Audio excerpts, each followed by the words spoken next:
bisa lebih enak untuk openingnya dan suasananya bisa lebih santai karena memang kebetulan ini adalah hari Sabtu. Temanya juga tentang produktivitas diri, jadi bisa saya pastikan bahwa orang-orang yang sudah bergabung di webinar ini benar-benar orang yang sangat produktif sekali. Jadi Sabtunya benar-benar Sabtu produktif ceritanya gitu. Oke, kita masih tunggu. Gimana Pak Dedet? Kita mau tunggu atau kita segera mulai saja? In respect to others yang datang on time, Mbak, kita mulai saja. Oke, siap. Baik kalau gitu. Jadi, sebentar ya. Oke. Saya setting dulu. Baik, Assalamualaikum warahmatullahi wabarakatuh. Waalaikumsalam. Ya, boleh di-on-kan mic-nya, boleh juga di-on-kan kameranya. Selamat siang. Baik, hari ini akhirnya kegiatan kita free gathering produktivitas diri tentang procrastination sesuai dengan yang sudah kita jadwalkan kemarin. Hari ini hari Sabtu tanggal 21 November, kurang lebih 1,5 jam ke depan kita akan melakukan apa ya, semacam sharing session mungkin ya tentang procrastination yang nanti akan disampaikan oleh Pak Dedet. Dan Pak Dedet nanti akan memperkenalkan diri lebih langsung mengenai beliau. Jadi di sini saya perkenalkan dulu, saya dengan Vivi dari Value Consult. Kami memang sudah rutin sebelumnya mengadakan gathering-gathering tapi bentuknya offline. Kita biasanya gathering bisa di hotel atau di meeting room atau di tempat-tempat lainnya yang berkumpul lah seperti itu, kegiatan-kegiatan rutin seperti ini. Tapi di era pandemik ini gathering kita berubah menjadi virtual, berubah menjadi online seperti itu. Jadi ini udah gathering yang keberapa yang kita laksanakan selama di masa pandemik ini, dan gathering yang terakhir, ya bukan yang terakhir, gathering kali ini kita mengambil tema produktivitas seperti itu. Produktivitas tentang procrastination yang nanti akan langsung disampaikan oleh Pak Dedet. Saya, Vivi, dari Value Consult mengucapkan terima kasih banyak atas partisipasi Bapak Ibu semua. Terima kasih banyak sudah menyediakan waktunya untuk menyempatkan waktunya untuk berdiskusi, untuk sharing 1,5 jam ke depan. Hari ini sudah meluangkan waktu weekendnya seperti itu. Jadi saya rasa itu saja dari saya. Langsung saja Pak Dedet, sepertinya Pak kita hari ini suasananya agak santai ya. Saya sendiri kebetulan lagi di luar karena memang temanya kita hari ini santai sekali, dan mungkin Pak Dedet juga akan menyampaikan dengan santai supaya berbeda dengan tema-tema training kita setiap hari lainnya seperti itu. Oke, Pak Dedet, saya persilakan Pak, langsung Pak. Baik, terima kasih Mbak Vivi. Selamat siang. Assalamualaikum warahmatullahi wabarakatuh. Terima kasih rekan-rekan yang sudah bergabung. Mungkin pertama saya ingin ingatkan dulu, pertama adalah bahwa program ini direkam dan kami merencanakan untuk menguploadnya ke YouTube. Jadi nanti mungkin kalau ada sesi diskusi dan sebagainya, mohon diingat bahwa diskusi tersebut akan diupload di YouTube, jadi nggak usah bicara yang private gitulah kurang lebih ya, atau nyinggung-nyinggung politik atau nyinggung-nyinggung apalah gitu ya. Saya sampaikan terima kasih, ini adalah gathering pertama produktivitas diri. Jadi produktivitas diri sebagai sebuah konsep dan model itu sudah dibangun dari 3-4 tahun yang lalu. Kalau dilihat dari blognya Anda bisa trace bahwa artikel pertama itu kurang lebih 3-4 tahun yang lalu, dan ini adalah untuk pertama kali konsep tersebut dicoba di-sharing gitu. Vivi bantuannya untuk mute yang lain dulu, Mbak. Baik, Pak. Dan tema yang dipilih atau topik yang pertama dipilih adalah procrastination. Untuk bisa tahu ya ini profile participants, mohon tidak keberatan untuk saya bertanya beberapa hal dulu. Yang pertama adalah saya ingin tahu siapa dari rekan-rekan yang hadir yang latar belakangnya adalah psikologi. Boleh di chat dijawab saya atau iya saja supaya saya tahu kurang lebih berapa orang gitu yang latar belakangnya adalah psikologi. Silakan. Oke. Atau boleh video reaction dengan jempol kalau memang iya, jika ada Ya, mana kesulitan yang jawab.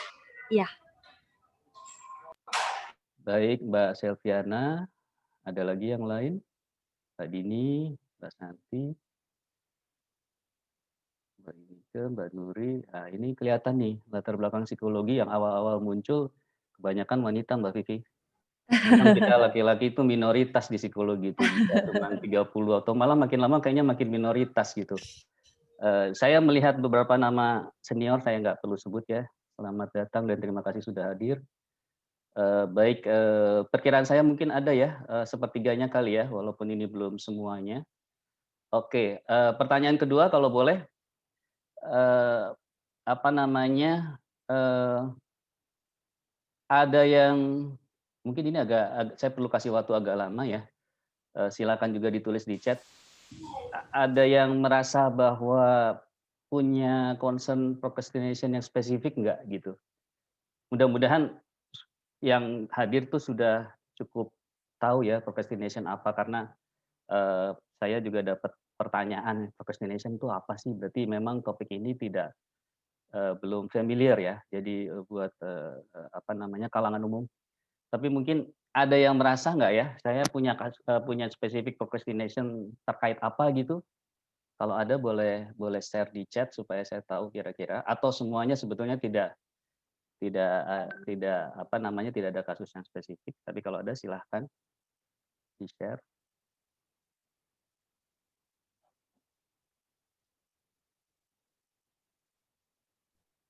Ayo silakan.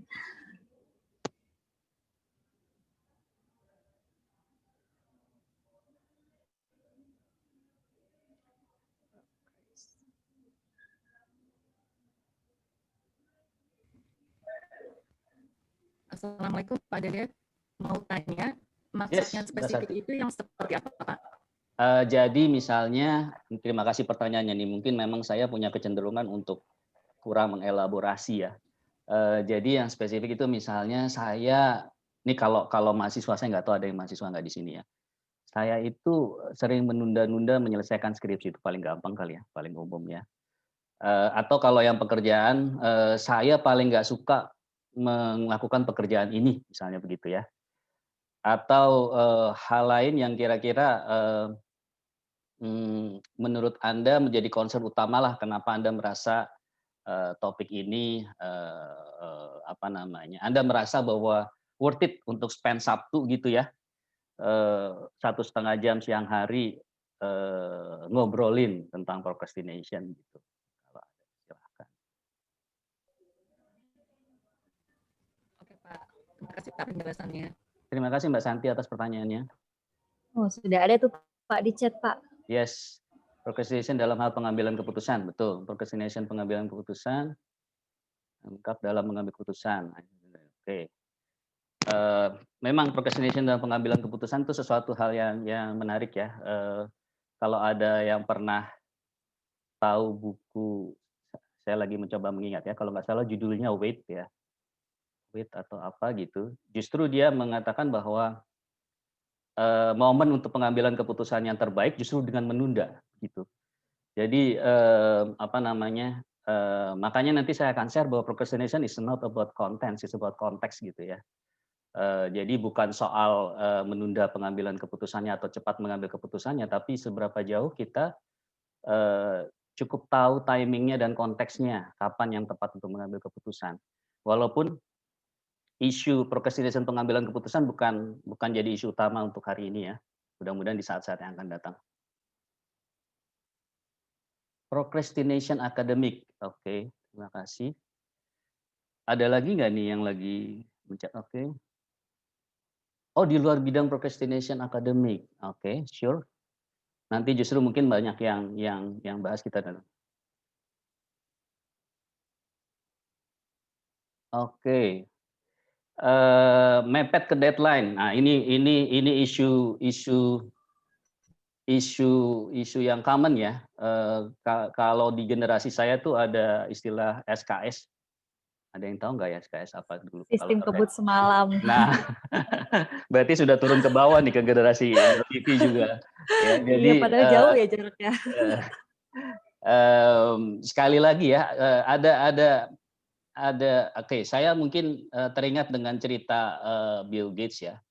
di mana dia bilang ketika dia kuliah di Harvard, dia nggak sampai selesai tentu di Harvard ya. Ketika dia kuliah di Harvard, dia bisa melakukan itu dan tidak ada masalah.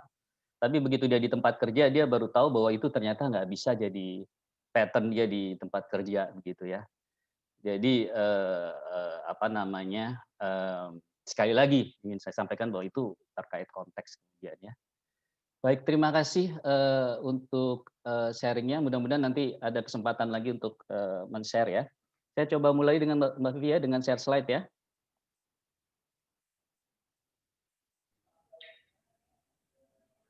Sebentar, ada chat yang baru masuk. Atau saya baca belakangan aja deh ya. Iya Pak, saya bantu baca nanti. Oke. Atau boleh Mbak Vivi dibacain Ya. sambil saya menyiapkan slide-nya.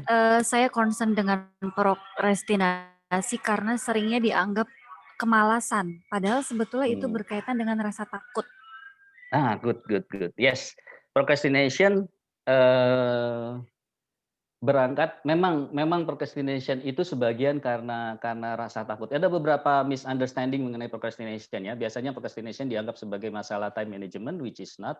Procrastination dianggap sebagai masalah motivasi, tidak sepenuhnya benar juga gitu ya. Jadi memang ada beberapa isu terkait procrastination yang salah, yang berdasarkan research terakhir yang kemudian ditunjukkan bahwa tidak begitu ternyata. Nah itu yang akan kita bahas, walaupun tidak secara spesifik saya mengaitkan dengan riset-riset tertentu ya. Tapi dan nanti saya akan bahasnya lebih ke dalam konteks mengklasifikasi menjadi 4 ya. Situasi, tugas, hari, dan hidup. Justru sistem klasifikasi yang 4 ini akan sangat membantu kita untuk melihat bagaimana timbulnya procrastination dan bagaimana mengatasinya gitu ya. Oke, thank you untuk komen-komennya di chat. Saya coba mulai. Jadi ini adalah gathering pertama, topik procrastination yang pertama juga. Jadi sifatnya masih sangat umum mengenai apa dan bagaimana mengatasinya gitu. Profil saya mungkin yang sudah sempat buka slide-nya, mudah-mudahan saya nggak perlu cerita lebih jauh ya. Ini nanti kalau diperlukan kita bisa saya bisa share lagi gitu ya. Jadi apa itu procrastination?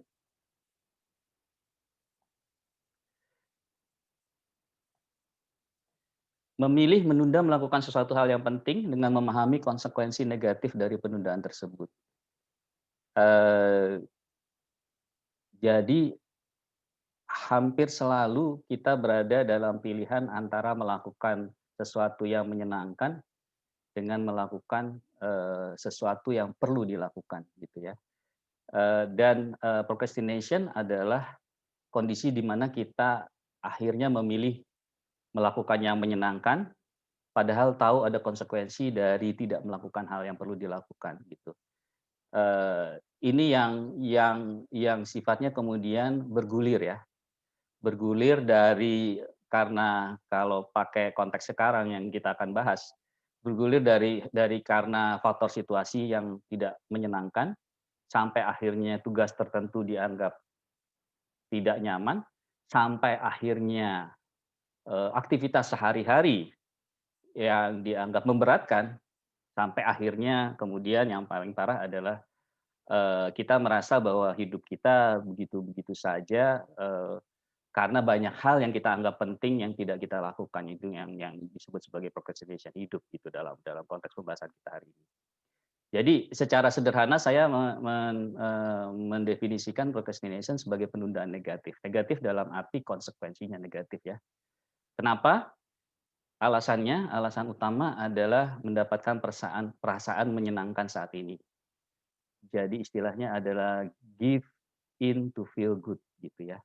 Kita tidak melakukan sesuatu yang perlu dilakukan karena kita ingin mendapatkan perasaan yang nyaman, yang menyenangkan pada saat ini gitu. Kalau kita bayangkan ini dua orang ini ya misalnya ya. Kedua orang ini berada di tempat yang nyaman gitu ya. Tentu mereka senang gitu ya. bisa menikmati alam gitu. Bayangkan kalau mereka ada di satu tempat yang paling ideal lah ya buat bayangan Anda. Nah, tapi sekarang pertanyaannya gini, saya ambil contoh dulu yang paling simpel ya. Coba bayangkan kemudian perasaan kalau kita lihat sekilas ini seolah-olah dua-duanya sama merasakan sesuatu yang menyenangkan. Tapi coba bayangkan kalau ternyata yang satu itu sudah misalnya ya, sudah menyelesaikan, taruhlah kita ambil target yang tinggi di akademis ya. Yang satu sudah menyelesaikan PhD atau doktoralnya, yang satu lagi terus berusaha untuk menyelesaikan disertasinya gitu ya. Padahal dua-duanya dari angkatan yang sama. Jadi dua-duanya menikmati sesuatu yang ada saat ini, tapi kita bisa menduga bahwa yang satu akan lebih plong dibanding yang lain. Gitu ya. Nah, ini adalah efek procrastination. Efek procrastination itu ada satu emosi negatif yang bisa terbawa terus kalau kita tidak mengkomitkan diri kita untuk secara kontinu melakukan sesuatu yang kita anggap penting buat diri kita. Nah, masalahnya emosi negatif itu berlaku selayaknya alarm di dalam diri kita. Ya, jadi Anda bisa bayangkan kalau Anda lagi tidur, lalu alarm berbunyi, tentu terganggu ya. Atau Anda lagi bekerja, lalu alarm berbunyi, tentu terganggu, konsentrasi Anda menjadi terganggu. Nah, emosi negatif itu sebetulnya mengganggu aktivitas kita sehari-hari seperti itu. Ya. Nah, emosi negatif itu kemudian bisa menumpuk. Ya. Jadi bisa mulai dari perasaan menyesal, perasaan tidak mampu, perasaan tidak berharga, perasaan rendah diri, dan seterusnya. Nah, sekarang membayangkannya adalah kalau alarm itu berarti ada banyak, kalau emosi negatifnya banyak. Gitu ya. Jadi kalau buat Anda yang familiar dengan mindfulness ya, mindfulness level dari kedua orang ini jadi berbeda kalau terkait dengan yang satu sudah selesai disertasi, yang lain enggak, gitu ya. Jadi mindfulness dalam arti menikmati aktivitas atau keadaan atau situasi yang ada itu menjadi berbeda karena adanya procrastination tersebut. Gitu. Jadi emosi yang muncul itu bisa rasa bersalah, merasa gagal, ya, merasa kalah. By the way, kalau Anda ada pertanyaan, silakan langsung chat saja ya sebelum lupa. Merasa tidak mampu, merasa tidak beruntung dan seterusnya ya. Jadi giving in to feel good, menyerah untuk melakukan sesuatu yang penting karena kita ingin mendapatkan rasa senang saat ini, itu sebetulnya mengorbankan rasa senang di masa depan, gitu kasarnya. Kita melakukan trade antara rasa senang yang kita bisa dapatkan di masa depan dengan rasa senang yang ada saat ini. Jadi itu sebuah trade yang sebetulnya kalau kita bicara konteks finance itu rugi sebetulnya karena kita nggak dapat return di masa depan karena kita spend uang di saat ini gitu ya. Nah, itu konsekuensi dari procrastination. Sementara kalau kita tidak melakukan procrastination, apa yang terjadi? Emosi yang muncul negatif benar. Sulit bisa jadi, frustasi, tapi bisa juga challenging, bisa juga rasa puas karena keberhasilan walaupun belum selesai misalnya kita punya project, kita berusaha untuk menyelesaikan, belum selesai tapi karena kita melakukan bertahap kita bangun rasa puas itu dari waktu ke waktu ya.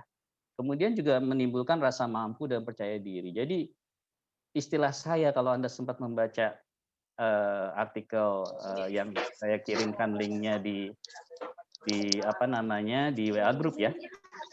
Istilah saya adalah ada lingkaran emosi negatif dan ada lingkaran emosi positif yang muncul terkait dengan procrastination. Jadi procrastination itu membuat sebuah lingkaran emosi negatif. Atau kalau kita tidak melakukan procrastination, kita mendapatkan sebuah lingkaran emosi positif gitu ya. Artinya, rasa frustasi karena sulit melakukan sesuatu itu, adalah sesuatu yang sifatnya lebih produktif daripada frustasi karena tidak komit terhadap apa yang ingin Anda capai gitu.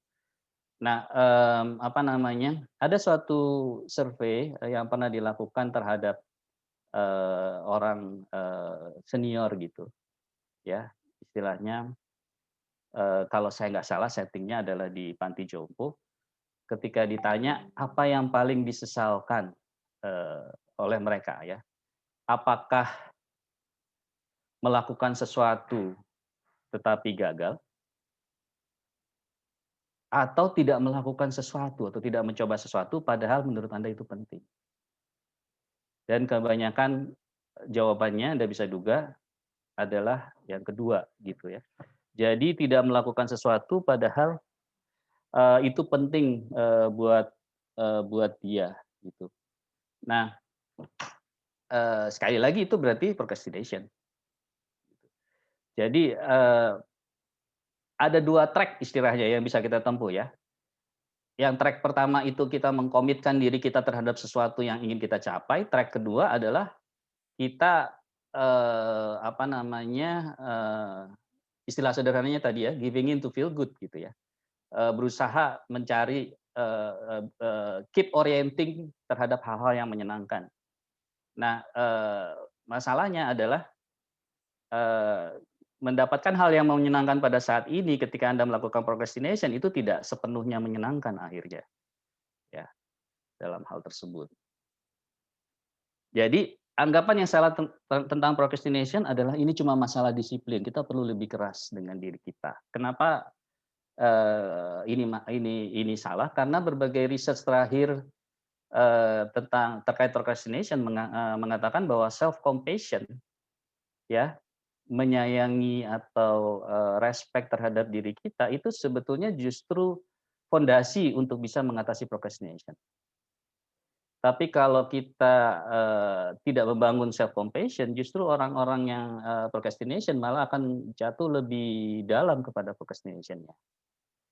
Karena, ibaratnya, ada satu,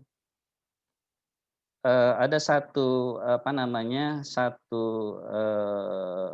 film YouTube, yang menurut saya menarik, mmm, lupa namanya sekarang, psikolognya. Jadi ada seorang psikolog di Kanada yang top, yang dia bilang bahwa ketika Anda membuat, men-schedule-kan hari Anda, jangan berpikir bahwa Anda melakukan scheduling hari yang begitu penuh dan harus dicapai semuanya, lalu kemudian Anda menghukum diri ketika tidak mencapainya gitu ya. Anda perlu memperlakukan diri Anda layaknya Anda, memperlakukan, apa namanya, Anda atau mungkin kalimatnya lebih pas gini, Anda perlu memperlakukan diri Anda tidak seperti Anda memperlakukan, buruh misalnya dalam tanda petik ya. Jadi pokoknya kerja keras semua, saya nggak mau tahu gitu, eee eee eee, harus optimal dan seterusnya gitu. Nah itu, malah akan membuat, kita tidak optimal kalau itu yang terjadi ya. Jadi, kata kuncinya di poin pertama itu adalah self compassion, itu penting, Anda bisa search lebih lanjut self compassion itu apa gitu. Dan justru self compassion itu yang membuat kita, bisa, menghindari, lingkaran setan procrastination. Yang lain adalah dia belum tahu saja konsekuensinya. Itu juga tidak benar gitu ya. Artinya orang-orang yang procrastination itu udah tahu konsekuensinya. Udah tahu konsekuensi dari procrastination-nya. Tapi dia seperti tidak mampu untuk membuat dirinya terus berada di track yang produktif kalau saya bisa menyebut begitu ya. Jadi dia terus berada di track yang non produktif, terus membangun apa namanya, membangun excuses gitu dari aktivitasnya sehari-hari. Yang ketiga adalah orang itu motivasinya rendah. konsep motivasi ini memang sesuatu yang menarik ya, karena sebetulnya isu motivasi itu nggak ada orang motivasinya rendah dan motivasinya tinggi, secara umum seperti itu. Yang ada adalah motivasi melakukan apa. Kalau kita bicara motivasi untuk melakukan hobi, ya sudah pasti tinggi lah gitu ya. Motivasi melakukan hal yang tidak menyenangkan atau menakutkan, iya bisa jadi rendah, walaupun belum tentu rendah. Bisa jadi karena kita saking takutnya terus kita jadi termotivasi, tapi itu sifatnya adalah lebih kepada avoidance motivation gitu. Nah, jadi tidak otomatis ini terkait dengan motivasi gitu ya. Poin terakhir ini yang menarik dari konsep procrastination adalah berarti kalau saya mengatasi procrastination, saya sudah optimal produktivitasnya. Kenapa? Karena sebetulnya sangat tergantung terhadap setting target Anda dalam hidup, terhadap apa yang ingin Anda capai dalam hidup. Kalau Anda melakukan setting target yang rendah, lebih besar kemungkinan Anda tidak procrastinate, gitu kan. Tapi kalau Anda melakukan setting target yang tinggi, bisa jadi dalam sebagian Anda procrastinate, tapi jangan kemudian kita menghukum diri kita karena itu. Karena ini sebetulnya bukan soal procrastination, ini soal priority sebetulnya. Ya. Jadi optimal produktivitas is about setting target dan pada saat yang sama adalah berusaha mencampur aktivitas kita supaya kita bisa on track terhadap life purpose dan career purpose. Kebetulan sekarang saya lagi coba memahami OKR ya, Objective Key Result ya. Ini menarik ketika melihat apa sih bedanya Objective Key Result approach dalam goal setting dengan management by objective ya. Ternyata salah satu isu di sana adalah bahwa justru ketika kita men-set objektif buat OKR, itu harus di-set cukup tinggi sehingga kalau kita tidak mencapainya, kita tetap jatuh pada posisi yang lebih tinggi. Jadi ini membuat saya ingat kata-kata Bung Karno ya, gantungkan kalau saya nggak salah ya, cita-citamu setinggi langit gitu ya. Jadi OKR approach itu seperti itu karenanya OKR itu berbeda dengan pendekatan KPI dan MBO. Dia tidak mengaitkan antara pencapaian OKR dengan bonus, supaya orang tidak terhambat aspirasinya untuk membuat target-target yang tinggi gitu ya. Bahkan kemudian kalau saya tidak salah ya, key result-nya ada yang committed key result sama aspire key result yang merupakan aspirasi gitu kurang lebih. Oke. Nah, yang menarik jadi tadi sudah disebut motivasi saja tidak cukup ya. Jadi mengatasi procrastination itu terkait dengan kemampuan kita membentuk kebiasaan. Sudah banyak sekali teori dan riset terkait building habit ya. Membentuk sistem, membentuk taktik, dan ketika kita bicara motivasi tidak cukup sebetulnya adalah mencari bagaimana caranya supaya lebih banyak aktivitas kita sehari-hari itu link dengan motivasi intrinsik kita. Ya, dalam sesi yang singkat ini saya tidak akan sempat untuk mendalami poin-poin ini. Nanti kalau memang ada diskusi silahkan ya. Jadi contoh procrastination, ini ada typo error nih, S-nya hilang.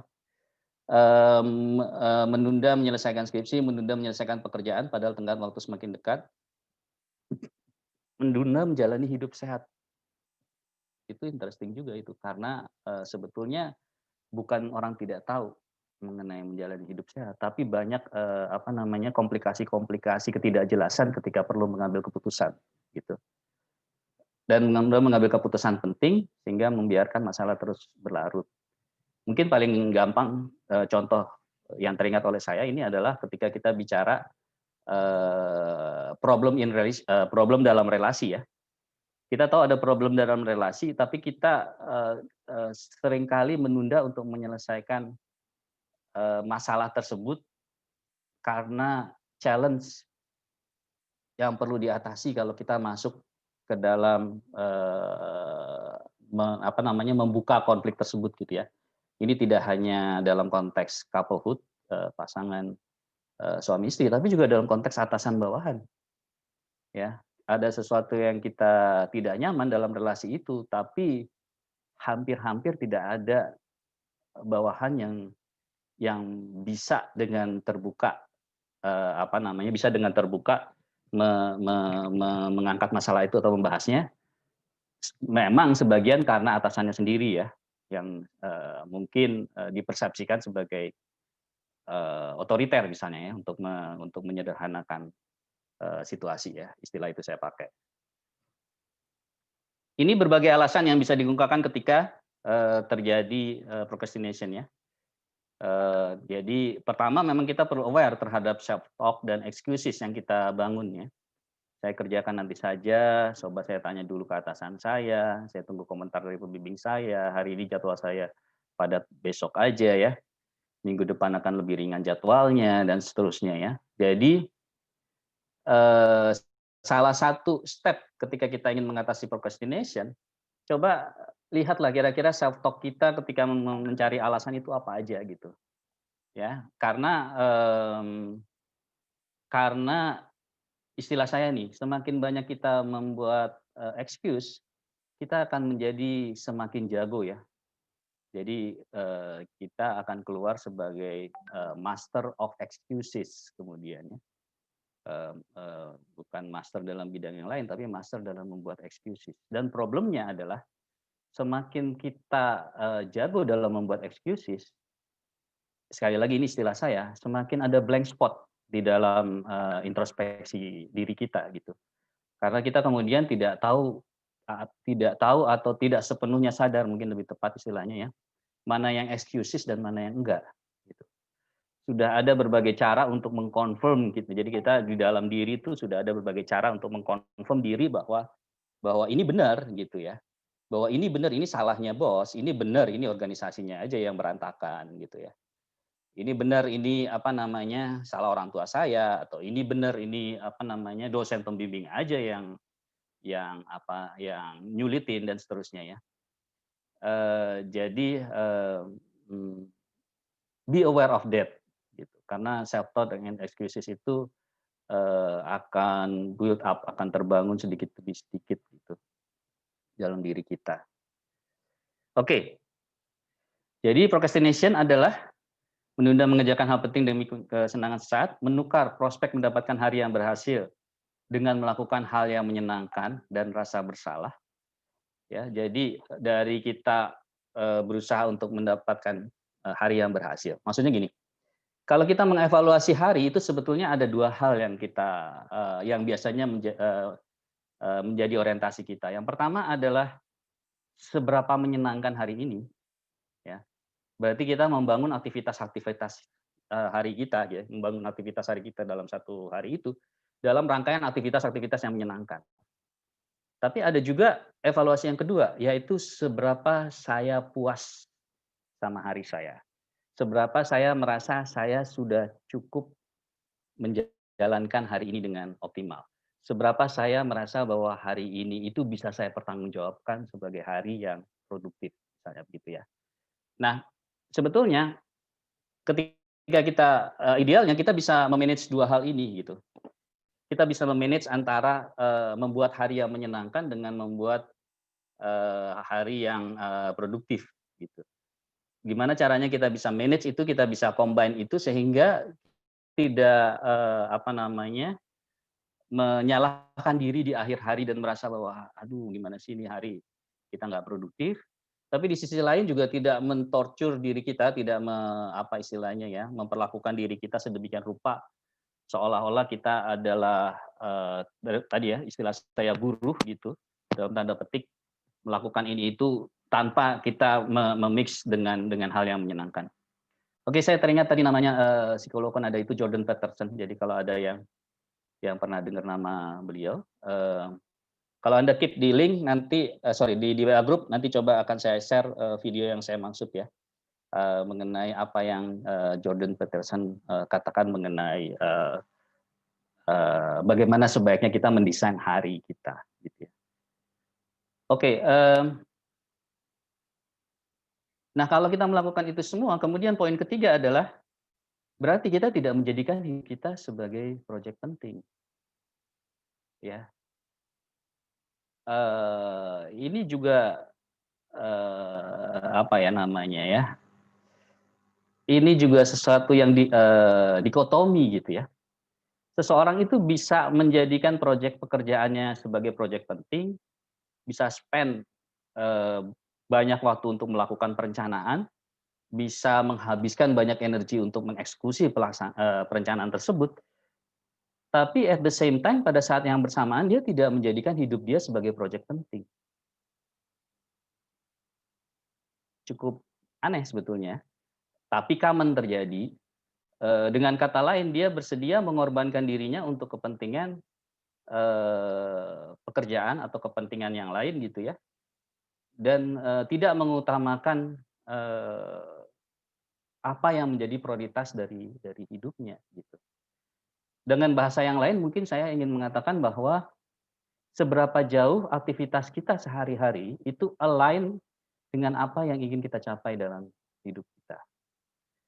Susahnya adalah alignment itu kadang-kadang tidak terjadi bukan karena kita tidak melakukan, tapi kebanyakan alignment tidak terjadi karena kita sendiri tidak mendesain hidup kita, tidak men-set apa yang penting buat hidup kita. Sehingga bagaimana kita melakukan alignment kalau kita tidak mendesain kehidupan kita dengan jelas dalam hal ini ya. Produktivitas diri. Jadi kalau ada yang mengikuti manajemen produktivitas diri ya. Produktivitas diri itu sebetulnya dalam grand modelnya itu ada 2 skema.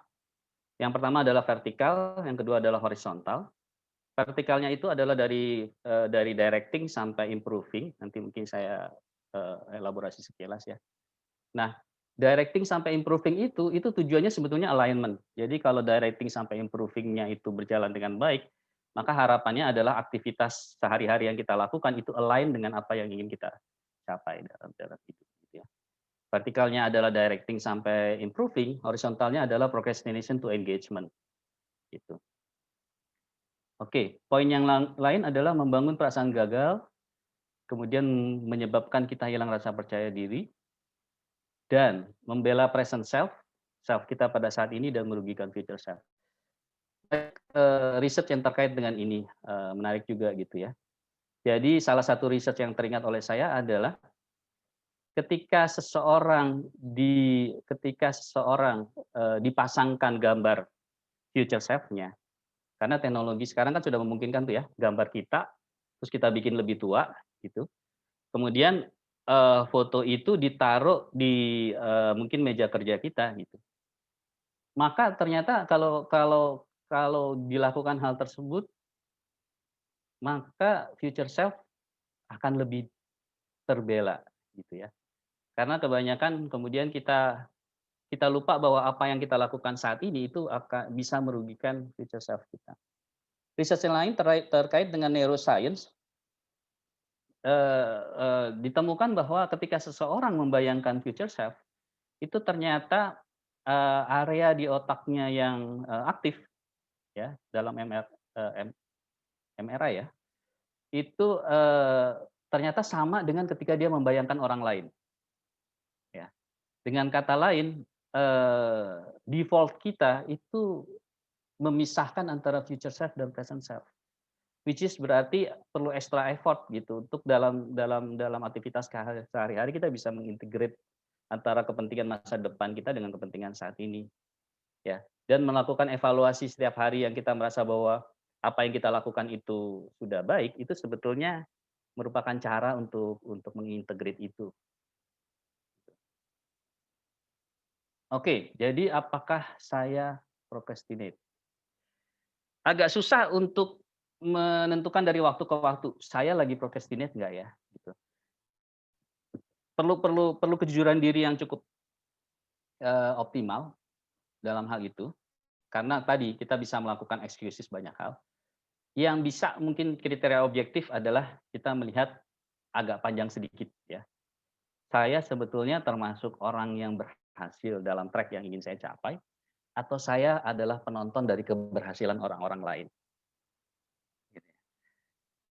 Kalau, apa namanya, kalau dari waktu ke waktu saya merasa, kok saya tidak improve gitu ya dengan apa yang ingin saya capai, maka bisa jadi, ada berbagai procrastination yang kita lakukan, ya. Dan itu yang perlu kita ingat bahwa bila saya seperti saat ini, apa yang bisa saya capai kemudian dalam beberapa tahun ke depan, ya. Apakah saya puas dengan pencapaian tersebut atau tidak, ya. Ini tentu evaluasi yang paling, objektif ya, karena kita kemudian me-reflect pencapaian kita saat ini dibandingkan rekan yang lain. Bukan berarti bahwa, kita harus sama dengan mereka. Ini hanya berarti bahwa apakah yang ingin saya capai itu, eee, sudah saya capai. Apakah saya cukup,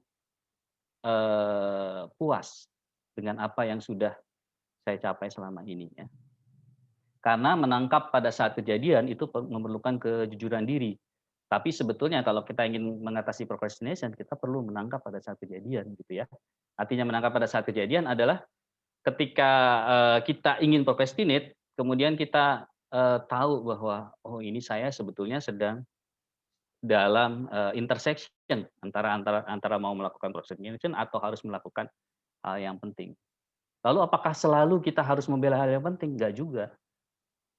Ini sekali lagi, ini masalah balance. Ini masalah balance antara hari yang menyenangkan dengan hari yang, memuaskan gitu ya, kurang lebih ya, memuaskan dalam arti hari yang kita, tidak menyesal bahwa kita sudah menjalaninya dengan optimal gitu. Procrastination adalah tentang konteks bukan konten. Maksudnya adalah tidak selalu berarti tidur itu berarti kita procrastinate, kita repot merapikan meja itu procrastinate gitu ya. Kita membaca email terus-menerus itu procrastinate atau membaca WhatsApp terus-menerus procrastinate, tidak selalu. Jadi bagaimana cara kita menentukan? Kembali lagi kepada, apakah saya sudah punya cukup prioritas mengenai apa yang saya perlu lakukan dan apakah saya, eee, menggunakan waktu terlalu banyak untuk hal-hal itu, gitu.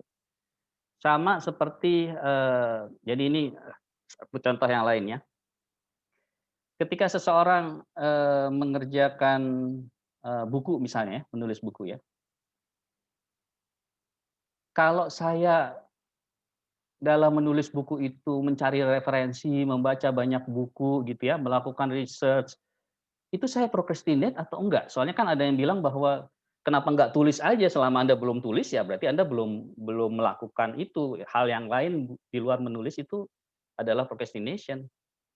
Sebetulnya enggak juga, kalau Anda tidak melakukan research, tidak membaca banyak buku dulu sebelum Anda menulis buku, ya Anda tidak punya cukup, wawasan, tidak punya cukup pengetahuan untuk kemudian Anda tuangkan di dalam tulisan, gitu kan. Berarti sekarang, persoalannya adalah kemudian kita tahu bahwa ketika kita lagi melakukan itu, kita melakukan sesuatu yang, cukup atau kita sebetulnya lagi menunda, gitu ya, menunda secara negatif. Jadi Anda perlu tahu gimana kira-kira menghitung yang cukup untuk dibutuhkan untuk menulis. Kalau, kalau saya boleh pengalaman saya ketika menulis blog dan buku, biasanya ketika ada sesuatu yang sudah cukup banyak di kepala kita gitu ya, yang ingin kita tuangkan, lebih baik kita menulis saja dulu. Ketika kita menulis baru kita tahu bahwa, ternyata ada bagian-bagian yang masih bolong yang saya perlu pelajari lebih jauh.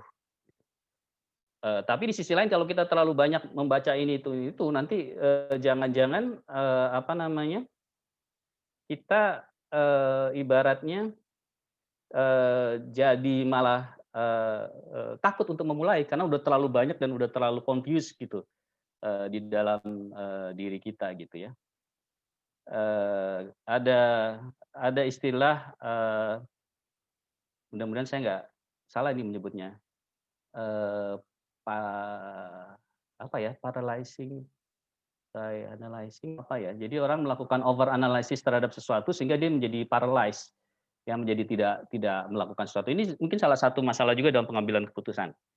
Kita melakukan over analisis terhadap sesuatu sehingga akhirnya kita malah tidak berani mengambil keputusan gitu. Oke, blind spot saya sudah bahas tadi ya.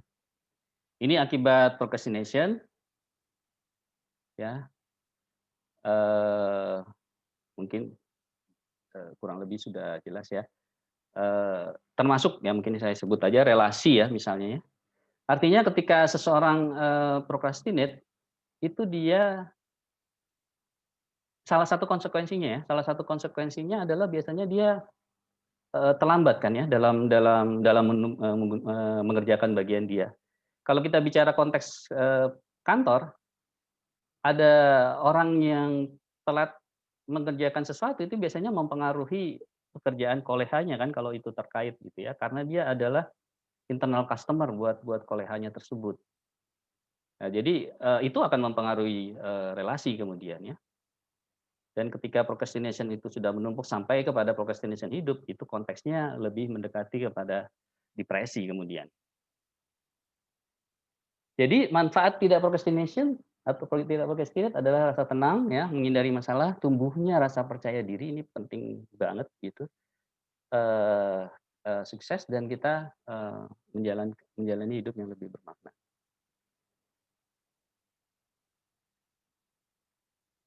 Oke. Saya kira saya skip aja, ini tadi sebagian sudah dibahas walaupun sebagian ada yang belum ya. Nah, kita masuk sekarang ke dalam 4 tipe procrastination yang kita pakai dalam diskusi hari ini, yang juga menjadi judul seri dari blog produktivitas diri saat ini ya. Jadi mungkin sedikit saya gambarkan ya. Produktivitas diri saat ini sudah masuk ke edisi 300-an. Jadi biasanya saya membaginya adalah setiap kurang lebih 100 itu sebuku. Jadi sudah ada 2 buku kurang lebih, itu adalah edisi 100 pertama dan 100 kedua, berarti 200 ya. Nah, edisi yang 100 ketiga yang berarti 200 sekian sampai 300 itu belum menjadi buku walaupun sudah ada temanya, itu nanti tentang manajemen produktivitas diri di dalam organisasi. Nah, edisi 300-an sekarang, yaitu 300 sampai 400 itu terkait dengan procrastination. Jadi kalau kapan topik ini masuk dalam buku itu berarti menunggu buku yang keempat gitu ya. Tapi Anda bisa baca di blognya, dan sekarang lagi seri kedua dalam pembahasan procrastination terkait dengan 4 ini ya, situasional, tugas, hari itu. Kenapa saya merasa bahwa ini pembagian ini cukup menarik? Karena sebetulnya orang suka mencampur gitu, procrastination mana yang dia rasakan. Dan ketika dicampur itu kemudian solusinya jadi kurang pas dalam hal ini ya. Kita coba secara sekilas ya membahas itu. Oke. Saya akan coba putar sebuah video singkat ya. Mungkin sebelum saya putar, ada pertanyaan, silakan kalau ada pertanyaan bisa saya. Yes. Mungkin silakan kalau ada yang bertanya sebelum saya masuk ke 4 itu, bisa dituliskan di chat ya. Sementara saya akan putar satu video. Boleh nggak ditulis di chat? Saya ingin tahu, ada yang pernah dengar mengenai marshmallow test atau marshmallow eksperimen? Yang sudah tahu boleh tulis ya. Oke, bagaimana cara mengatasi overanalyzing? Thank you Pak, nanti coba saya bahas. Pernah dengar? Thank you. Ada lagi yang pernah dengar marshmallow eksperimen? Pernah? Pernah dengar dan pernah, ini berarti saya anggap tahu ya, sudah tahu ya, oke. Good, berarti sudah, karena ini salah satu eksperimen psikologi yang cukup populer ya. dan menarik gitu. Oke, saya jawab dulu satu ini ya. Bagaimana cara mengatasi overanalyzing?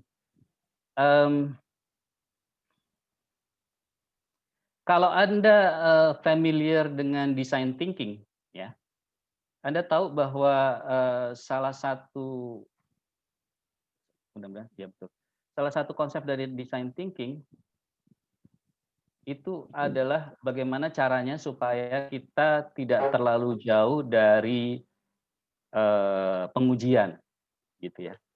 Jadi kalau apa namanya, kalau kita membuat produk, jangan sampai kita apa namanya, terlalu asik dengan bikin produk sampai ketika produk itu diluncurkan ternyata customer kebutuhannya tidak sama gitu ya.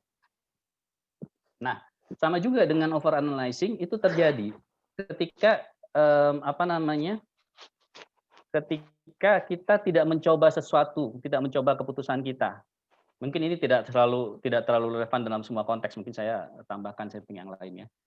Jadi sebetulnya gini, kita semua familiar ya bahwa kita ada apa namanya, ada otak kiri dan otak kanan. Walaupun secara ilmiah katanya ini tidak terlalu terbukti, tapi untuk menyederhanakan konsepnya menarik gitu ya. Kalau saya tidak salah kan otak kanan itu terkait kreativitas, otak kiri itu terkait prosedural gitu ya. Nah, biasanya ketika orang terlalu mengandalkan prosedural dan kurang mengandalkan apa namanya, kreativitas dan juga intuisi, kalau saya boleh sebut yang satunya, itu biasanya dia kemudian menjadi overanalyzing, itu kecenderungan pertama ya. Padahal intuitive decision making itu bukan hanya perlu tapi juga krusial sebetulnya dalam kehidupan kita sehari-hari. Hal lain adalah gini, bahwa overanalyzing itu kita perlu pahami emosi yang melandasi overanalyzing kita gitu. Jadi kebanyakan overanalyzing itu terjadi karena basic-nya adalah fear, kekhawatiran gitu. Jadi fear ini yang menyebabkan kita menunda keputusan. Bahkan ada yang bilang bahwa sebetulnya apa namanya, kegagalan itu sendiri itu tidak seburuk dari kekhawatiran akan kegagalan, gitu ya. Jadi kadang-kadang kita estimates mengenai kekhawatiran kita sehingga itu menghantui kita, overestimate terhadap kekhawatiran kegagalan sehingga itu menghantui kita untuk melakukan sesuatu, ya. Nah, bahkan dalam konteks procrastination ada yang bilang begini, waktu dan energi yang dipakai untuk procrastinate itu sebetulnya lebih banyak dari waktu dan energi yang diperlukan untuk melakukan aktivitas. Jadi sayang gitu kan kalau kita tidak kenapa kita tidak menggunakan waktu dan energi untuk melakukan aktivitas saja daripada untuk procrastinate gitu ya. Oke, thank you Mas Indra untuk pertanyaannya. Saya coba share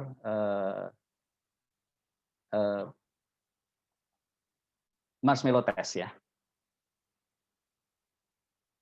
Mudah-mudahan videonya cukup bisa dilihat.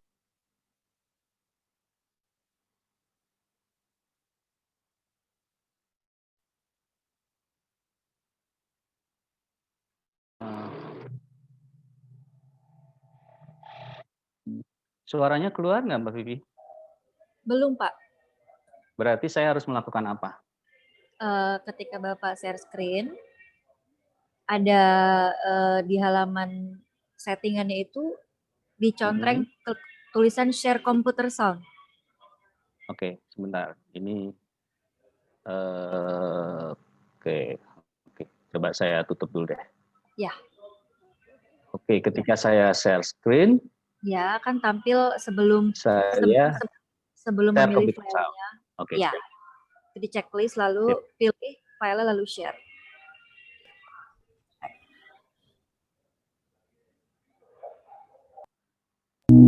Suaranya keluar? Keluar Pak, kenceng banget. Perlu dikecilin ya? Perlu.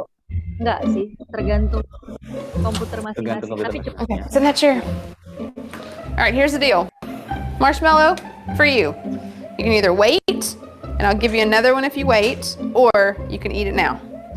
When I come back, I'll give you another one, so then you'll have two. But stay in here and stay in the chair till I come back, okay? All right.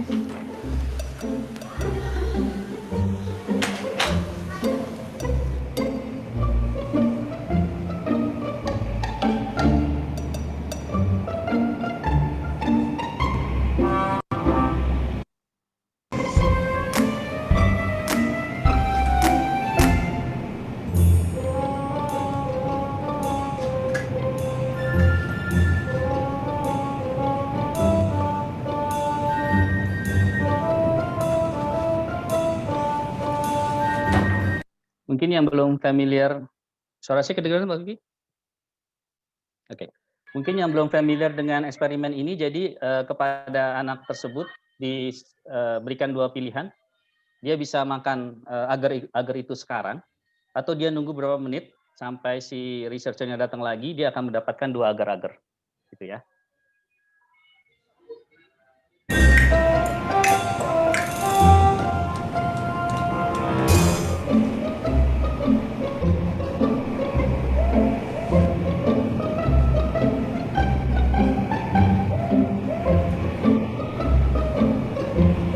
All right, so it's up to you. You can have it now or you can wait. Okay?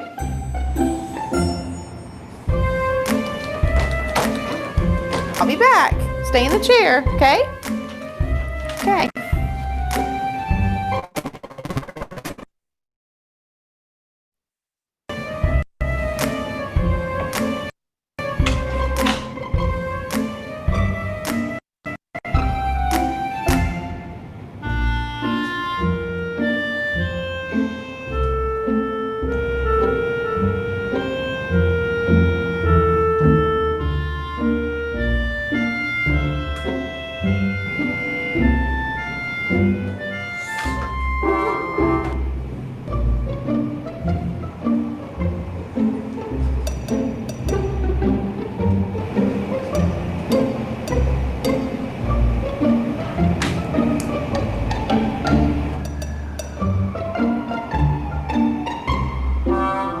All right, so I'm gonna leave and then I'll come back, okay? So you can either eat it right now or you can wait. Either way, okay? Okay.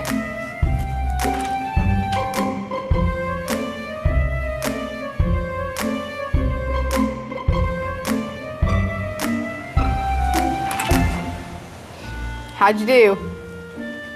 Did you do good? You did? Yeah. You wanted to eat it, didn't you? Yeah. So did I tell you to give you another one? Okay, now you can have both. You need them.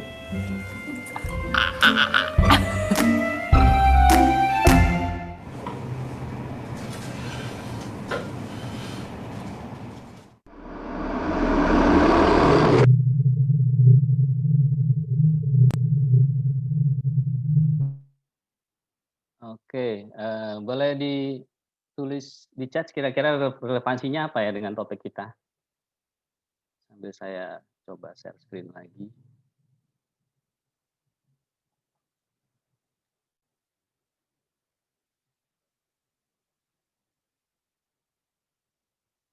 Kenapa di saya nggak kelihatan ya tulisan chatnya? Oke, Chatnya sekarang udah tampil Pak. belum. Tapi nggak apa-apa. Kalau ada yang menuliskan dibaca aja dulu kali, Mbak Vivi. Oke, belum ada nih. Masih baru Belum ada terakhir ya? Pak Indra. Oke. Apa Pak tadi pertanyaannya? Apakah video tadi ada relatednya dengan Relevansinya dengan apa yang sedang kita bahas saat ini? Oh, oke, Kira-kira relevansi video tadi dengan dari Pak Robin, menunda kesenangan sesaat sebagai bentuk disiplin diri. Oke, thank you. Benar Pak. Ada lagi mungkin yang lain?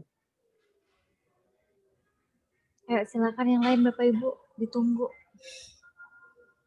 Tadi dari Pak Indra bilangnya terima kasih Pak Dedet untuk jawaban pertanyaannya. Sama-sama. Dari Pak Zulham, future goals Pak. Yes. correct.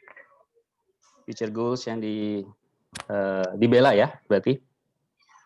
Dari Ibu Wina, menunda kesenangan sekarang untuk tujuan akhir yang lebih menyenangkan. Betul.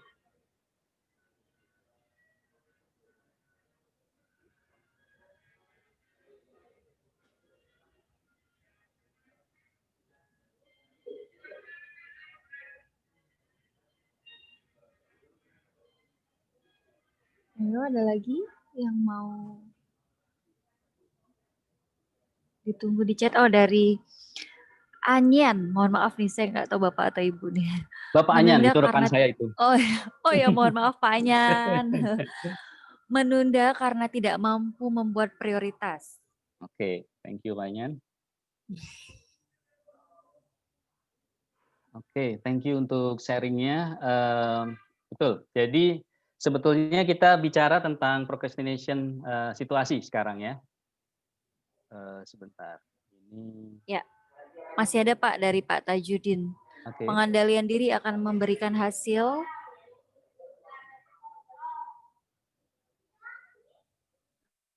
Memberikan hasil begitu ya. Oke, Ren tadi belum selesai kalimatnya.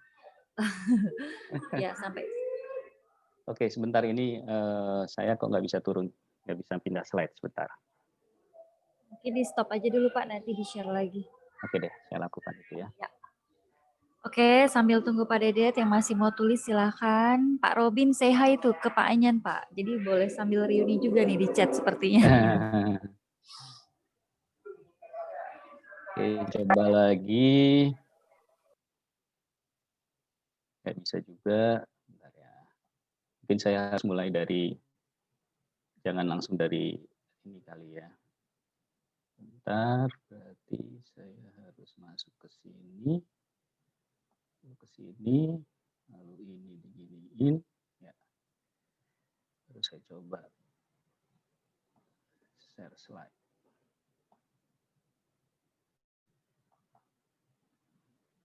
Oke. Oke.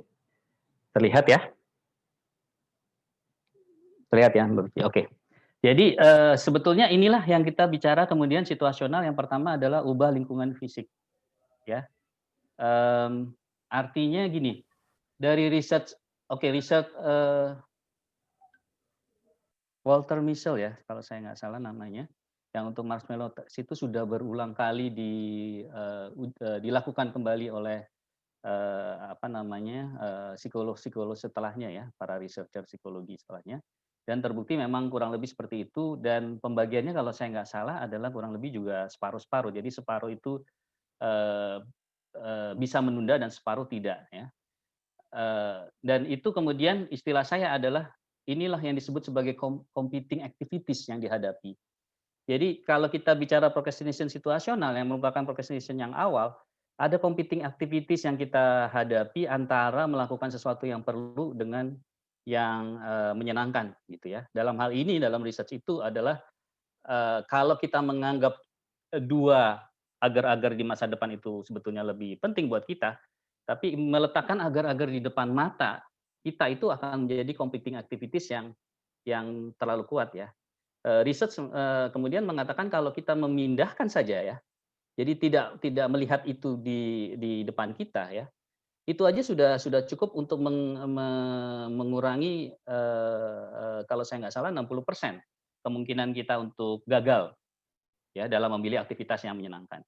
Jadi procrastination situasional itu yang paling simple dalam arti kita tahu bahwa faktor situasi lah yang menyebabkan. Dan kemudian kalau kita sudah mengidentifikasi competing activities-nya itu apa, gitu ya, bisa berupa games mungkin ya, bisa berupa makanan mungkin kalau kita lagi berusaha untuk makan lebih sehat gitu ya.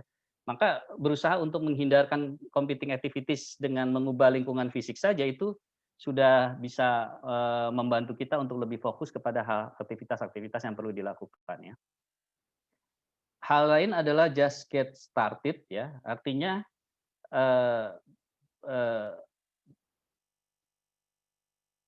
kalau kita memulai melakukan sesuatu, sebetulnya kita bisa mungkin kita bisa mendapatkan reward dari aktivitas itu yang kemudian kita bisa bawa untuk membuat kita menyelesaikan pekerjaan itu dengan baik ya. Jadi kadang-kadang memberikan target yang ringan kepada diri kita untuk memulai itu penting gitu untuk bisa kita mencapai hasil yang besar. Karena semakin kita menunda, semakin kita merasa itu semakin tidak mampu kita melakukan dan semakin kita merasa itu semakin sulit, semakin berat buat kita ya.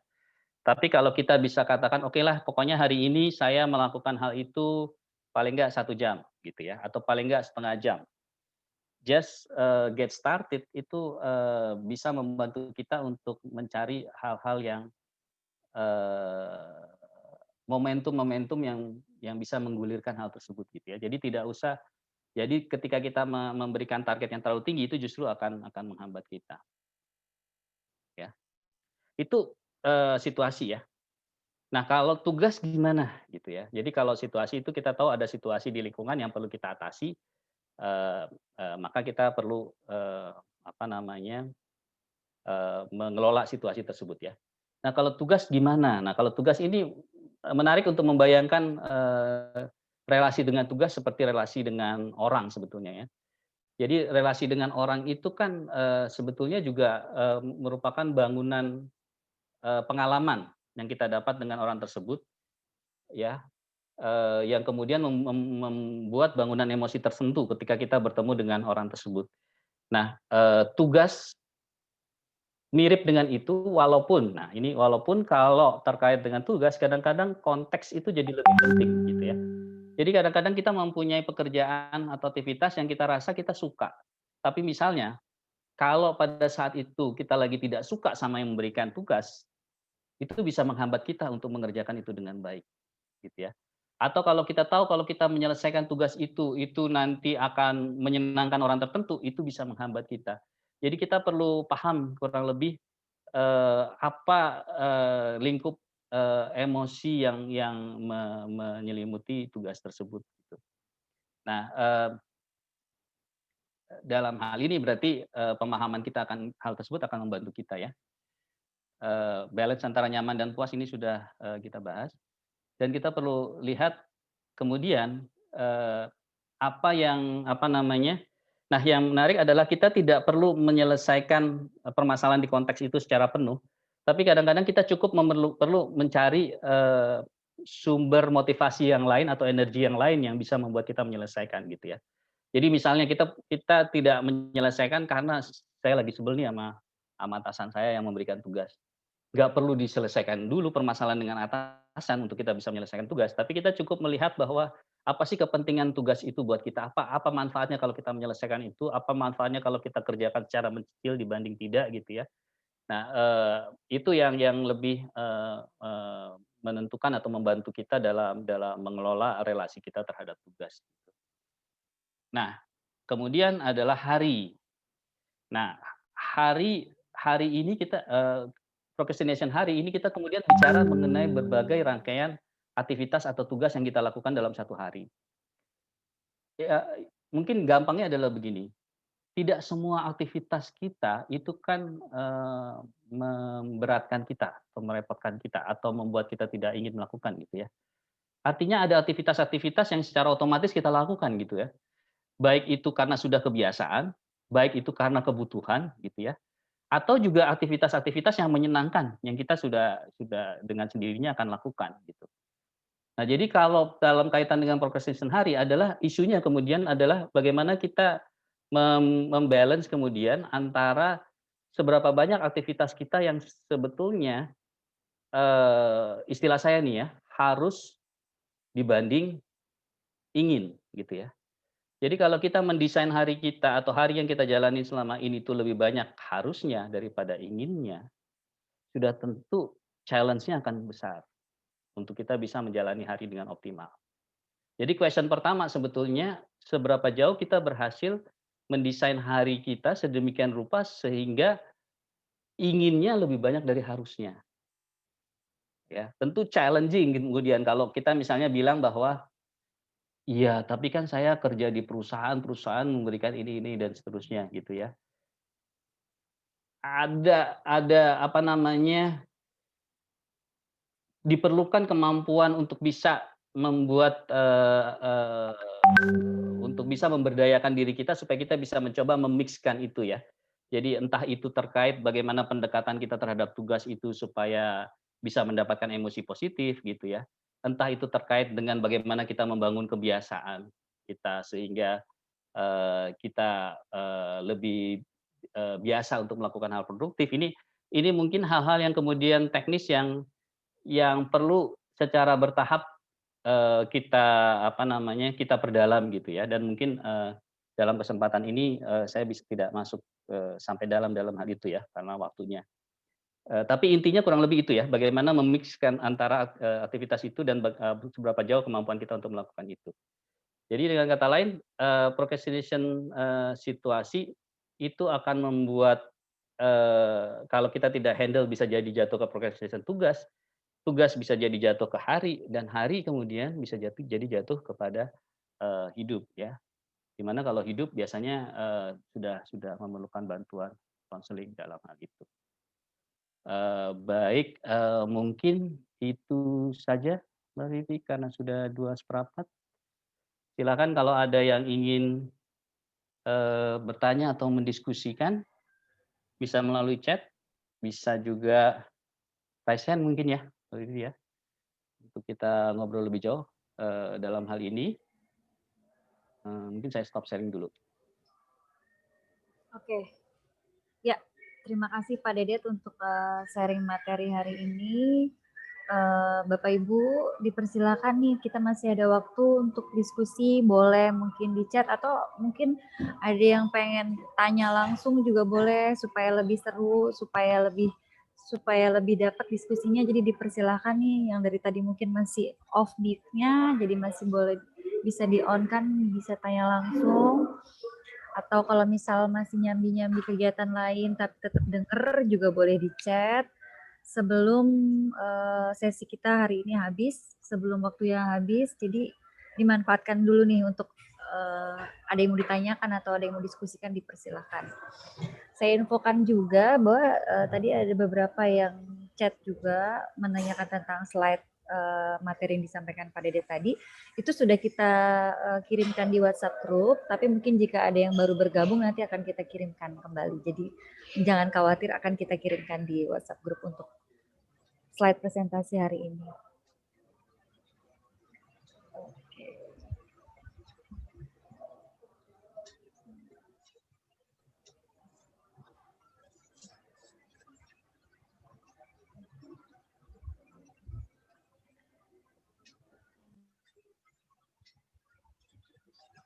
Wah, ini pertanyaannya personal nih. Pengalaman procrastination yang pernah dialami dan disesali hingga sekarang apa saja, Pak? Oke. Oke. Banyak nih Kenapa sampai nggak muncul bingung Bapak. banyak, saking banyaknya. Kenapa nggak muncul di kepala saya gitu ya? Mungkin, apa namanya, jadi, agak oke kalau saya boleh nanti, tapi kalau saya share ini agak gimana ya, mudah-mudahan ada manfaatnya sih ya. Jadi, ya gini, saya umumnya selalu, berusaha untuk tahu apa yang ingin saya capai gitu ya. Jadi kalau saya boleh share, misalnya ya kuliah, di psikologi itu, sudah waktu di SMA saya, merasa, eee, ingin ke sana gitu ya, sehingga pilihannya pada saat itu ya hanya psikologi misalnya gitu ya. Kemudian berusaha untuk, tidak terus-menerus sebagai, profesional juga sudah saya, decide waktu saya masih kuliah. Sehingga akhirnya saya sebagai profesional itu kurang lebih, eee, 4 sampai 5 tahun. Setelah itu saya mencari cara lah untuk bisa supaya saya nggak terikat, full time di satu organisasi ya. Jadi, mungkin, karena saya tipenya seperti itu, saya lebih ngerasa bahwa when I make decision itu, I firm with that gitu kurang lebih ya. Saya komit walaupun bukan berarti selalu berhasil. Saya bisa cerita ketika saya memutuskan untuk keluar dari pekerjaan, itu tahun pertama saya berusaha setup usaha gitu ya. Itu sempat saya gagal, apa namanya, belum berhasil atau gagal, sehingga sempat saya mencoba untuk melamar. Jadi saya sempat berusaha melamar di 2 perusahaan, sudah ketemu dengan direkturnya dan sebagainya, tapi alhamdulillah ini tidak diterima, dan alhamdulillah kemudian pada saat itulah bisnis saya malah jalan gitu ya. Jadi artinya, ini yang kalau istilah saya nih ya, ada strategic move dan ada tactical move ya. Strategic move is about direction ya, is about apa yang ingin kita capai dalam hidup. Tactical move itu adalah mengenai keputusan-keputusan taktis yang perlu kita lakukan pada saatnya. Jadi kalau saya suka menggambarkan di dalam blog saya ini seperti sebuah kapal yang menuju satu titik yang jelas dia mau kemana. Tapi kalau pada saat kapal laut itu berjalan kemudian dia menemukan badai, dia tidak ngotot untuk tetap di track itu kan. Dia perlu berpindah gitu ya kurang lebih. Jadi saya rasa banyak, tapi mungkin karena saya sudah merasa bahwa setiap tahap itu saya mencoba untuk komit, mungkin jadi tidak terlalu teringat lagi. Mudah-mudahan gitu sih Pak, bukan karena apa namanya, bukan karena terlalu disimpan gitu ya. Oke, thank you untuk pertanyaannya. Lanjut ya Pak. Oke. Ini ada lagi yang tanya, Pak, kalau kita mau ambil tindakan tetapi memikirkan perasaan atau dampak pihak lain itu bagaimana? Terima kasih. Wah, ini sebetulnya nggak terkait sama procrastination atau apa ya? Oke, bisa terkait sih sama procrastination ya. Jadi gini, agak panjang kali ya, sebentar. Mengambil satu tindakan lalu memikirkan perasaan atau dampak pihak lain. Saya pikir memikirkan perasaan atau dampak orang lain itu perlulah ya. Perlu. Masalahnya adalah mungkin kita yang perlu tahu kira-kira kita yang perlu tahu priority value kita di mana, gitu ya. Value priority kita di mana. Jadi kemampuan untuk membuat priority value itu akan memudahkan kita sebetulnya untuk mengambil tindakan karena konsekuensi pasti ada. Ya, konsekuensi pasti ada. Cuman kalau kita sudah merasa I firm with my priority value bahwa tindakan yang ini itu lebih sesuai dengan value prioritas saya, maka kita siap dengan konsekuensinya tentu gitu ya. Jadi isunya kalau boleh menyederhanakan adalah terkait dengan value priority kalau dalam hal ini. Kaitan antara procrastination dengan self compassion. Oke. Kaitan procrastination dengan self compassion. Jadi gini, ada orang yang procrastinate ya, lalu kemudian di akhir harinya terus dia menyesali kenapa saya procrastinate ya. Tapi masalahnya di besoknya dia procrastinate lagi. Ketika dia procrastinate, dia makin menyesali gitu kan. Nah, self compassion itu justru awal untuk kita menerima diri. Jadi salah satu isu dalam procrastination adalah kita tidak men-treat diri kita seperti manusia, tapi kita men-treat diri kita seperti layaknya robot gitu ya mungkin ya, atau mesin ya. Jadi kita merasa bahwa pokoknya asal saya disiplin, saya akan bisa mencapai hasil yang optimal gitu. Padahal enggak, the first things yang perlu kita lakukan justru men-treat diri kita seperti manusia. Kalau ada yang familiar dengan istilah unconditional love, ya, apa namanya, cinta yang tidak berkondisi. Kalau coba kita bayangkan, yang paling pertama perlu dapat itu sebetulnya adalah diri. Ya. Justru ketika kita mensyaratkan gitu ya, saya baru akan bahagia gitu ya. Kalau saya mencapai ini, kalau saya begini, berarti kita menjauhkan diri kita dari self compassion pada saat itu. Nah, mungkin titik kritisnya adalah bagaimana membedakan antara bagaimana membedakan penggunaan self compassion sampai menjadi kita apa istilahnya memanjakan diri dan tidak mencapai sesuatu ya, dengan penggunaan self compassion yang diperlukan untuk kita menjadi optimal gitu ya. Anda perlu apa namanya, perlu baca lagi nih tentang termasuk saya perlu baca dalami lagi konsep self compassion ini. Self compassion itu salah satunya Christian Neff yang paling awal membahas mengenai ini, salah satunya ya. Nah, apa bedanya tadi ya, pertanyaan saya? Perbedaannya mungkin lebih kepada tadi, apakah kita menyesali diri ketika kita melakukan hal tersebut gitu ya. Jadi antara mengevaluasi diri sama ketika kita mengevaluasi hari, apakah kita cukup puas dengan kemanusiaan kita gitu ya, atau kita menyesali evaluasi hari tersebut gitu ya. Oke, mudah-mudahan bisa menjawab. Kalau ada yang ingin komen langsung juga silakan ya. Terkadang procrastination sengaja saya lakukan Pak agar lebih optimal dalam pengerjaan. Karena kalau di planning jauh-jauh hari ide muncul. Oke.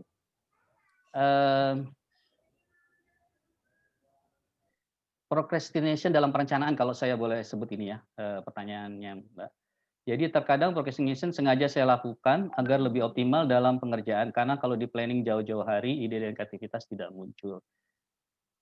It really depends ya. Artinya gini, kalau itu bukan pekerjaan yang segitu pentingnya, ada pekerjaan yang lebih penting yang Anda perlu lakukan. Anda tidak membuat perencanaan terhadap pekerjaan itu, saya rasa nggak masalah. Karena energi Anda alokasikan untuk hal yang lebih penting. Tapi kalau itu segitu pentingnya, lalu Anda tidak melakukan perencanaan yang memadai, bisa jadi masalah. Ya. Jadi it really depends bagaimana sebetulnya komposisi dari aktivitas Anda, komposisi dari prioritas Anda tuh formatnya seperti apa gitu ya. Karena kalau aktivitas yang paling penting pun Anda nggak planning, maka peluang untuk gagal itu sebetulnya akan jadi lebih besar gitu ya. Jadi salah satu research terkait excuses yang bilang bahwa kalau saya tunda-tunda nanti di saat udah deket deadline saya biasanya energi saya lebih muncul gitu ya. Itu risetnya mengatakan bahwa performance-nya biasanya di bawah mereka yang melakukan perencanaan memadai gitu ya. Terus ini membuat waktu kita mepet, namun saat sudah dekat dengan the power of ya betul itu tadi yang sudah saya jawab. Oke, mungkin paling gampang gini, Anda mengevaluasi hasilnya itu menurut Anda bagus apa enggak? Ya, saya balik lagi kepada contoh Bill Gates ya, dia melakukan itu karena dia pintar dan sebagainya tidak ada masalah, dia belajar hanya sehari sebelum ujian misalnya ya. Tapi kemudian dia sendiri yang bilang bahwa ketika masuk ke tempat kerja itu tidak mungkin terjadi. Nah, kalau Anda melakukan itu terus Anda merasa ini sudah cukup efektif kok, saya nyaman. Oke, berarti mungkin working buat Anda ya. Dalam konteks bahwa tentu plus minusnya gini, kita harus melihat bahwa ketika kita kepepet mungkin kita lebih kreatif, tapi seberapa stres yang kita rasakan, gitu ya. Seberapa optimal hasilnya. Ya itu mungkin balik kepada masing-masing untuk melakukan percobaan sendiri-sendiri ya, mana yang lebih pas. Apakah kemampuan regulasi diri yang kurang baik adalah salah satu penyebab utama procrastination? Contoh menurut Timur, yes betul. Self regulation dan procrastination adalah topik riset yang sudah berkali-kali dilakukan ya. Jadi kegagalan dalam self regulation merupakan salah satu alasan utama terjadinya procrastination, itu betul. Ya.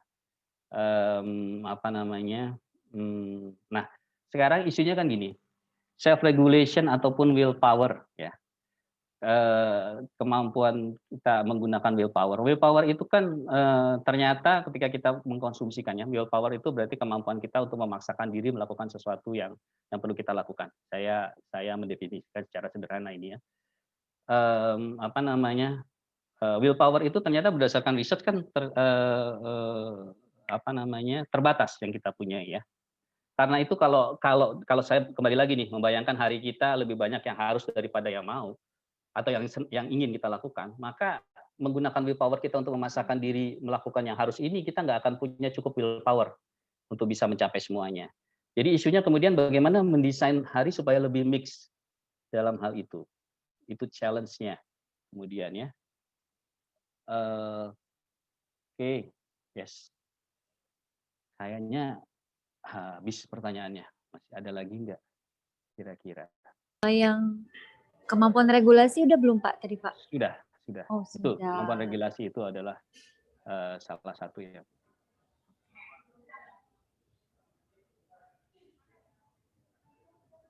Oke, kalau sudah tidak ada, mungkin saya share sambil nanti kalau ada masih boleh ya. Tapi saya share beberapa slide penutup ya. Baik, Pak, silakan.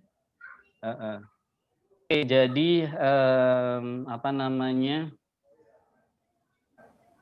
Ini untuk menyampaikan konteksnya ya. Jadi apa itu MPD atau manajemen produktivitas diri?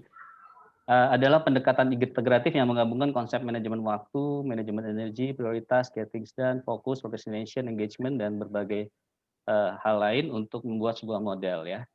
Jadi seperti tadi saya bilang, procrastination adalah salah satu topik dalam hal ini. Dan tadi saya sebutkan juga secara sederhana, yang dibahas adalah kemudian aspek vertikalnya dari directing, planning, acting, recovering, improving. Dan horizontalnya adalah procrastination to engagement. Jadi vertikalnya itu adalah bagaimana kita mempunyai keterkaitan antara apa yang diinginkan dengan apa yang dilakukan. Jadi isunya seringkali adalah directing tidak dilakukan dengan baik sehingga aktivitas kita sehari-hari itu tidak cukup align dengan apa yang ingin kita capai. Gitu. Nah, MPD itu mencoba untuk bagaimana caranya melakukan alignment itu. Jadi ini adalah gathering pertama. Ya, insya Allah nanti ada gathering-gathering berikutnya. Kita akan lebih dalam menggali konsep ini, gitu ya. Ataupun kalau Anda punya waktu, berkesempatan untuk lihat artikel-artikel lain di produktivitasdiri.co.id juga dibahas mengenai hal tersebut, gitu ya. Lalu horizontal adalah procrastination, horizontal adalah procrastination, focus, engagement. Ini kurang lebih ya. Jadi dari vertikalnya sudah secara singkat dibahas di edisi 100 ke 200 ya, dan menjadi topik utama dari buku kedua yang diberi judul The Flow of Productivity, yang disebut aliran produktivitas itu adalah ini ya, directing sampai improving. Procrastination to engagement itu baru mulai di edisi 300-an ini, itu kurang lebih ya. Jadi bila Anda merasa tertarik untuk terus terlibat dalam diskusi-diskusi seperti ini ya, pertama tentu bukunya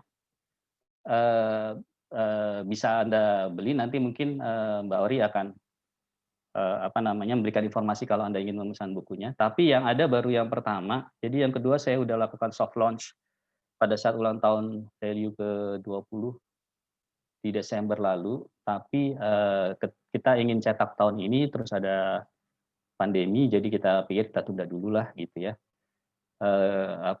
Tapi kalau nggak salah masih ada beberapa edisi limited edition-nya.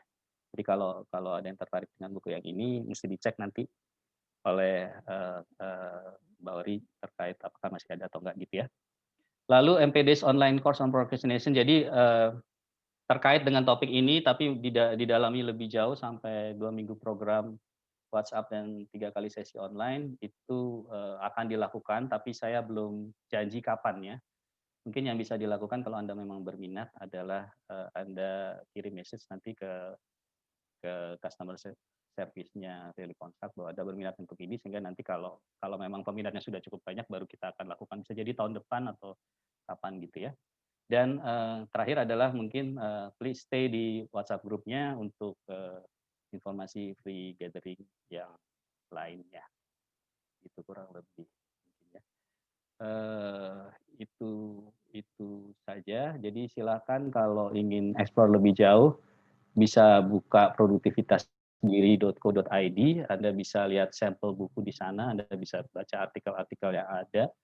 Ya, kalau boleh saya coba kasih tahu format ya, format dari struktur webnya ya, produktivitas diri itu seperti apa. Sebentar ya, kalau ini tolong agak bersabar sedikit, saya coba buka. Oke, ya, mungkin mohon 2-3 menit lagi. Kalau masih ada pertanyaan juga silakan. Oke. Jadi Anda bisa Anda bisa lihat di sini ya, ada pengantar seri. Jadi Anda bisa masuk dari pengantar seri. Jadi pengantar seri itu akan membawa Anda ke kelompok artikel ya. Jadi misalnya sini 4 jenis procrastination. Ketika Anda klik more, nanti Anda akan dapat pengantarnya ini apa, lalu Anda akan dapat daftar isinya. Jadi Anda tinggal klik ke sini, Anda bisa masuk ke sana atau langsung baca berurutan juga bisa ya. Sementara kalau di resource-nya, di produknya ketika Anda klik book ada ada 2 buku yang sudah dipromosikan gitu ya. Nah, Anda bisa lihat sampel buku bisa di-download gitu kalau ingin tahu kurang lebih isi bukunya seperti apa. Begitu saja Mbak Vivi. Ya, oke, Pak Dede, terima kasih banyak. Nggak terasa sih sebenarnya udah 1,5 jam. Ya, cepet banget ya rasanya, kayak baru mulai tapi ternyata udah harus selesai. Dan ya, saya dari Value Consult mengucapkan terima kasih banyak Pak Dedet atas sharingnya hari ini. Sedikit banyak juga ternyata tanpa disadari ya, saya pribadi juga merasakan bahwa oh ternyata selama ini saya kayak masuk ke ini nih procrastinate ya mungkin ya. Jadi orang yang melakukan itu disebut apa Pak? Procrastinate atau Procrastinator. Procrastinator, oke. Ya, karena memang terus membaca chat-chat dari Bapak Ibu peserta dari tadi juga sama sih, beberapa hal saya juga kayaknya kenapa last minute baru ide itu muncul seperti itu. Misal ada tugas-tugas yang walaupun belum deadline tapi memang saya rasa sih selama ini saya sendiri yang begitu, ternyata dari sekian puluh orang yang di sini juga merasakan hal yang sama. Mudah-mudahan dari sharing hari ini saya dan termasuk Bapak Ibu di sini kita mulai berubah, kita mulai mulai memperbaiki jika ada yang salah dari habit-habit kita selama ini untuk menjadi lebih baik, menjadi lebih produktif dengan cara yang benar seperti itu, produktif dengan hasil yang maksimal tapi benar-benar dengan cara yang selayaknya. Oke, terima kasih banyak atas sharing 1,5 jam ini. Buat Bapak Ibu peserta juga, terima kasih banyak atas partisipasinya. Terima kasih banyak telah meluangkan waktu di weekendnya. Sebenarnya saya pengen banget ada sesi foto buat kenang-kenangan, supaya next kalau kita ada gathering lagi, waktu kita ketemu lagi, oh Bapak yang ini, oh Ibu ini. Jadi, tapi apakah saya bisa dibantu untuk meng-on-kan kameranya Bapak Ibu untuk kita foto-foto? Silakan Ibu Bapak yang Bapak Ibu, berkesempatan untuk on kamera. siapa tahu nanti setelah pandemi berakhir, gathering kita berubah dari virtual menjadi posisi dirapikan mungkin. Iya, kita jadi punya foto kenang-kenangan. Jadi saya tahu nih, yang mana ya Pak Robin ya dari tadi ya, yang udah banyak tanya. Pak Zulham yang mana ya, gitu. Oke. Boleh-boleh. Sekali lagi terima kasih Ibu Bapak atas waktunya. Ya, senang bisa menggunakan 1,5 jam di hari Sabtu ini untuk sharing, untuk ngobrol dengan Ibu Bapak. Mohon maaf kalau ada kesalahan. Semoga manfaat dan berkah buat kita semua ya.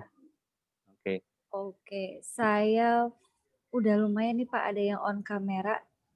Saya ambil foto dulu ya kalau gitu ya. Masih sambil ditunggu. Masih sambil ditunggu Bapak Ibu, tapi mungkin yang masih belum bisa, nggak apa-apa. Seenggaknya ada namanya muncul di layar ya. Jadi kalau next ketemu lagi udah inget. Oke, saya foto dulu ya. Silakan ditahan posenya karena ini ada 2 layar, jadi akan 2 kali pengambilan foto. 1, 2, 3. Tahan, saya akan pindah ke layar selanjutnya. 1, 2, 3. Mungkin posenya bisa lebih bebas, lebih santai ya karena memang kita hari ini kebetulan adalah weekend, hari libur. Ya, lebih semangat lagi. Saya ambil fotonya Ibu, Bapak silakan berpose. 1, 2, 3. Tahan sekali lagi. Oke, terima kasih banyak Bapak Ibu semua atas partisipasinya hari ini. Saya dari Value Consult mengucapkan terima kasih. Mohon maaf jika ada kekurangan dalam penyelenggaraannya dan sampai bertemu di program selanjutnya. Sampai bertemu di gathering selanjutnya. Semoga tetap bisa stay di WhatsApp grupnya karena kita akan memberikan informasi atau sharing-sharing yang bermanfaat mengenai produktivitas diri. Saya Vivi dari Value Consult mengucapkan wassalamualaikum warahmatullahi wabarakatuh. Sampai jumpa lagi di kesempatan selanjutnya. Terima kasih. Selamat berakhir. Waalaikumsalam warahmatullahi wabarakatuh. Terima kasih. Ya. Ya, Bang Dede, terima kasih join. Pak Nyan, apa kabar? Terima kasih join. Rekan-rekan yang lain juga ya. Ya. Terima kasih. Mudah-mudahan kita ketemu di yang berikutnya. Benar-benar. Assalamualaikum warahmatullahi wabarakatuh. Waalaikumsalam. Terima kasih banyak Terima semua kasih, yang Mbak sudah Vivi. chat. Ya, sama-sama Pak. Ketemu lagi nanti ya Pak. Oke. Izin live. Ya, silakan Bapak.